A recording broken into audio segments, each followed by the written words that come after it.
सिंचाई विभाग कार्यालय में तैनात महाभ्रष्ट शरद सौरभ गिरी की विजिलेंस की गिरफ्त में आते ही हेकड़ी निकल गई। एक्सीएन शरद सौरभ गिरी की जेब से ठेकेदार से घूस लेने का पर्चा बरामद हुआ है। पर्चे में ठेकेदार से अवैध वसूली करने का हिसाब लिखा हुआ है।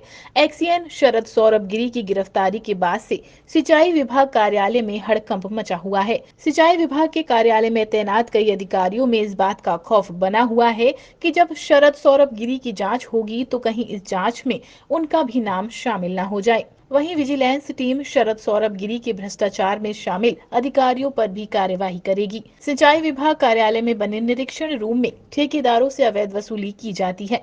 एक्सीएन शरद सौरभ गिरी के काले कारनामों में पंकज अग्रवाल और अमन जैन भी शामिल हैं। ट्रांसफर प्रक्रिया में नाम शामिल होने के बाद शरद सौरभ गिरी, पंकज अग्रवाल और अमन जैन भ्रष्टाचार का खेल खेल रहे थे। पेमेंट रिलीज के नाम पर एक्सीएन शरद सौरभ गिरी ने ठेकेदार से अवैध वसूली की थी। महाभ्रष्टाचारी शरद सौरभ गिरी की गिरफ्तारी के बाद से ठेकेदार और कर्मचारियों में खुशी का माहौल बना हुआ है। एक्सीएन शरद सौरभ गिरी ने शिव कुमार नाम के ठेकेदार को लाभ पहुंचाया। भरतपुर के ठेकेदार को नियमों के विरुद्ध टेंडर दिए गए। टेंडर देने के बाद लाखों रुपए की अवैध वसूली की गई। वहीं अब शरद सौरभ गिरी की गिरफ्तारी के बाद पंकज अग्रवाल और अमन जैन पर कार्यवाही की तलवार लटकी हुई है। भ्रष्टाचारी अधिकारियों की पनाहगार बने इस सिंचाई विभाग के कार्यालय में सन्नाटा पसरा हुआ है।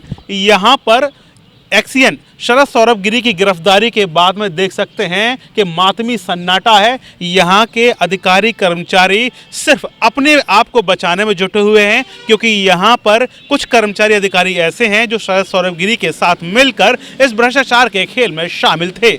आपको बता दें कि पंकज अग्रवाल और अमन जैन, ये दो नाम जांच में सामने आए हैं जो शरद सौरभ गिरी के साथ मिलकर ठेकेदारों से अवैध धन उगाई यानी कि रिश्वत की डिमांड किया करते थे। हालांकि इस पूरे मामले पर एक ठेकेदार का नाम भी सामने आया है, जिसका नाम शिव कुमार बताया जा रहा है, जो कि भरतपुर का रहने वाला है।